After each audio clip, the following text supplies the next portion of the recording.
ख्वाब में मुर्दे से कोई चीज़ लेना या मुर्दे को कोई चीज़ देना, ये कैसा है? ख्वाब में मुर्दे से कोई चीज़ लेना यानी कपड़ा या खाना वगैरह, ये नफ़ा हासिल करने, बहुत बड़ा फ़ायदा हासिल करने की अलामत हुआ करता है। कपड़ा हासिल करना ये तिजारत में नफ़ा हासिल होने की अलामत है, और मुर्दे से खाना हासिल करना ये खुराक और माल में बरकत की अलामत है।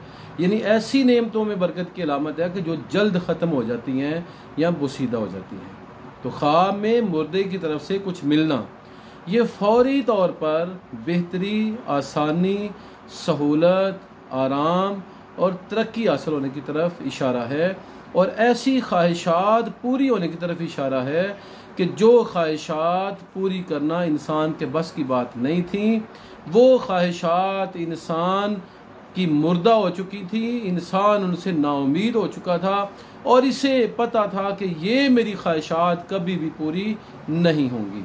ख्वाब में मुर्दे को कुछ देना, इस हवाले से उलमाए फ़न ताबीर कहते हैं कि ये ख्वाब दुरुस्त नहीं है, ऐसे आदमी को सदका व खैरात करना चाहिए।